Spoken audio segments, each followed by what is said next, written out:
Before you tile in any shower area, it's essential that you tank the walls. There are some people out there that think that you don't need to tank the walls in a shower area, but if you don't do, you're just asking for trouble really. What tends to happen is the water tends to go through the grouts eventually, and if you've not tanked, there's a good chance that the water, when it has penetrated through the grout, is going to make a real mess of the plasterboard behind.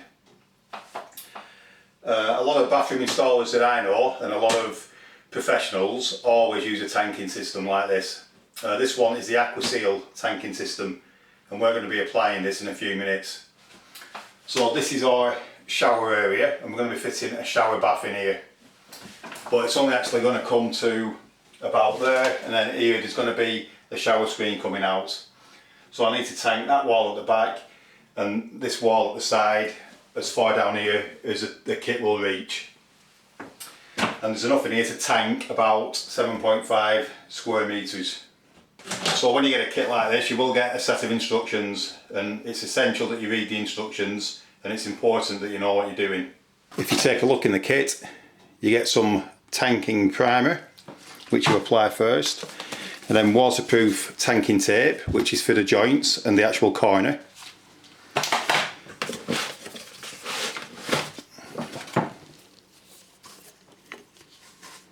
And then you get the actual waterproof tanking membrane itself. And also in this kit, which we're not going to be using, you get a mat, which is what you use if you're doing a wet room. So we're not going to be using the mat, but we will be using the primer, the tape and the membrane. So the first thing we need to do is get the waterproof tanking primer, and we need to paint the whole area. So I've now got some disposable gloves on and some safety glasses, and I'm now going to shake the tanking primer. And then I'm going to open it and I'm going to pour it into a bucket.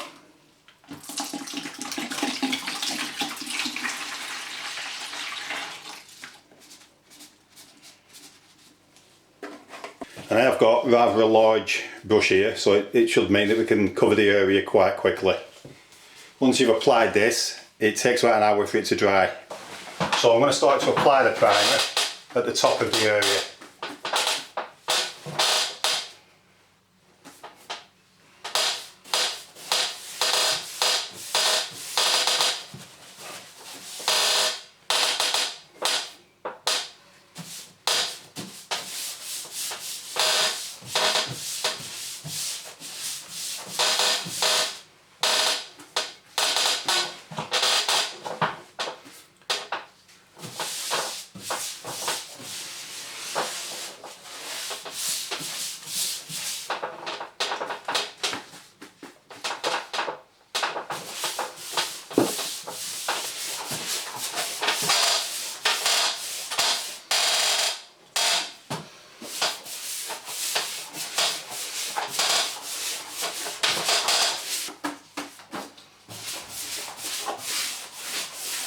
So that's the tanking primer applied now to this area, and we have got a considerable amount left because the actual boards are not very porous.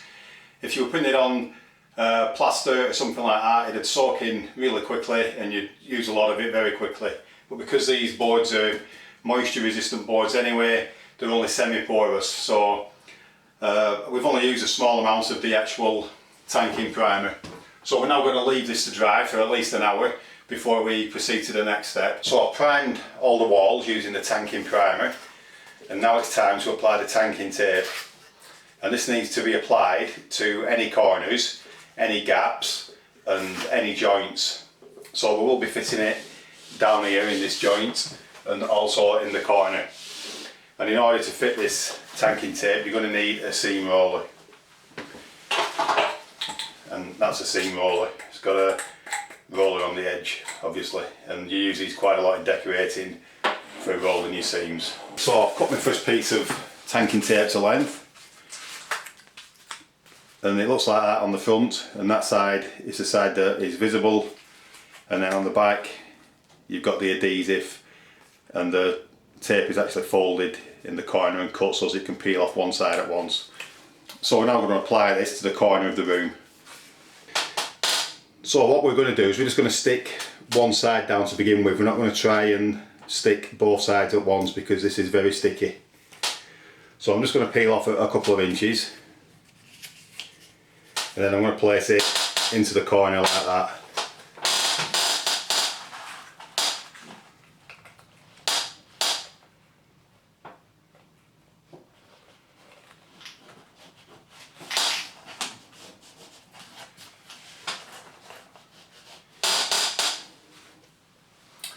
So now I've got it in the corner, I can now start to remove the backing tape.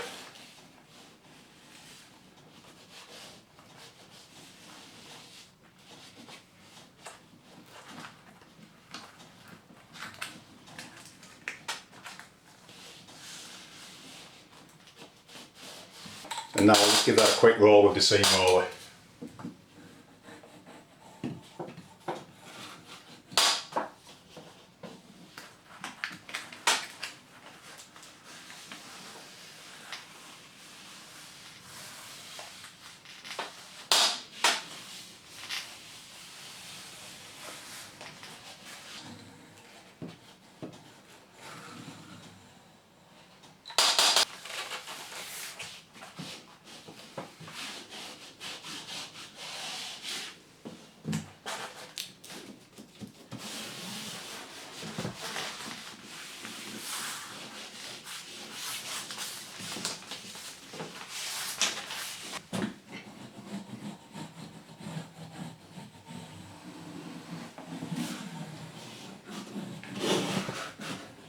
So now we're going to peel the backing paper from this side.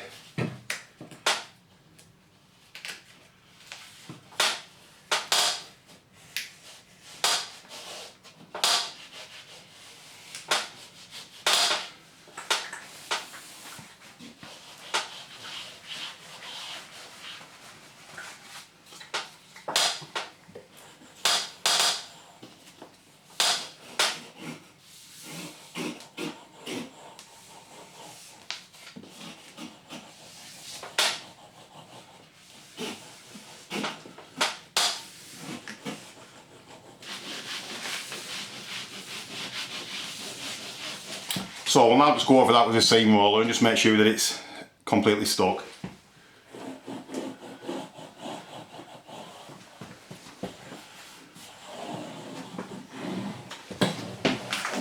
So that's the corner tape applied to that corner. And you may notice at the bottom there are a couple of creases, but that's not really important because that's below the line of the bath and the water will never get down there anyway. So I'm now just going to peel the backing paper off.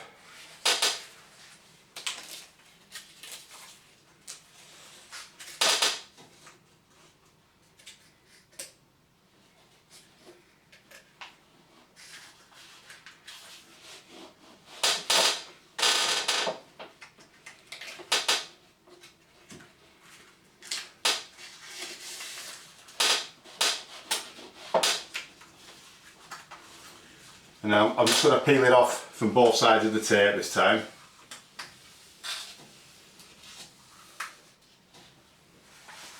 And then all I need to do is roll it on using the seam roller.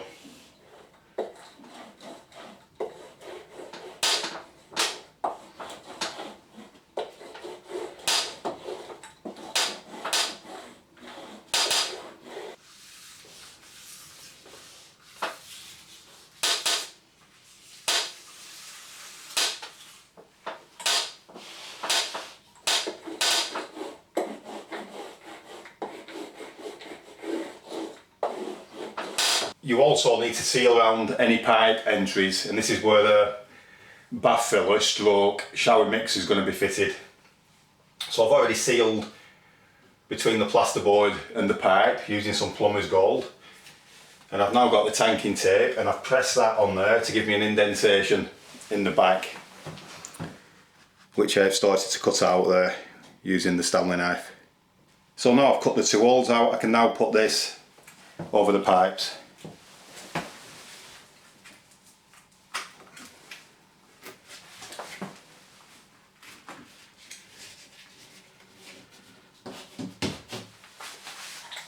And then I can remove the backing.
So I've now applied the tanking tape to the two joints that are on this run. I'm not doing the corner here behind me because there's actually a shower screen going here.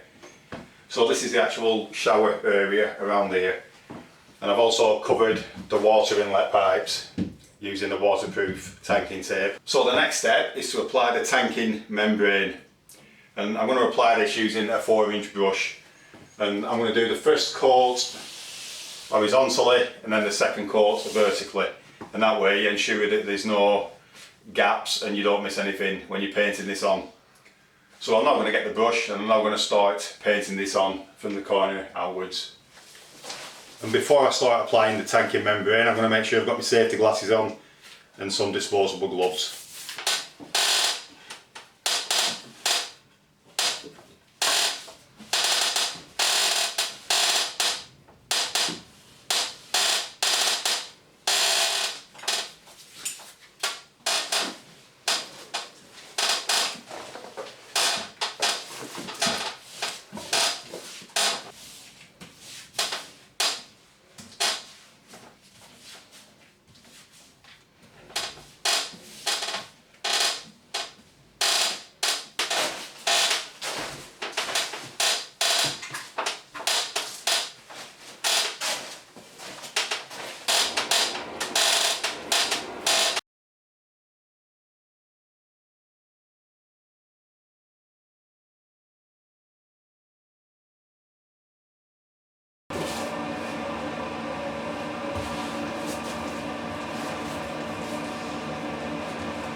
So it's about 8 hours since I first applied the first coat of tanking membrane, and now it's time to apply the second coat.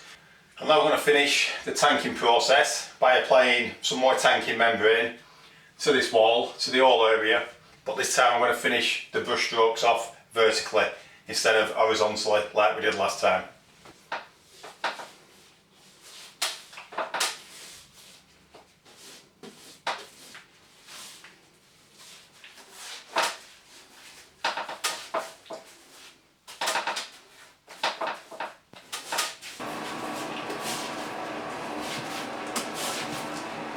So that's the second application now of the tanking membrane, and you can see that I've finished off the brush strokes vertically, whereas the first time I applied the tanking membrane I did it horizontally. So I've not paid too much attention to the bottom because no water will get down there. No water can ever get past the bath, and you'll see why that is when we come to install the bath. So for now, that's the actual bathroom finished. We've actually completed the tanking, and we just need to give that 24 hours to dry now before we actually start tiling on it.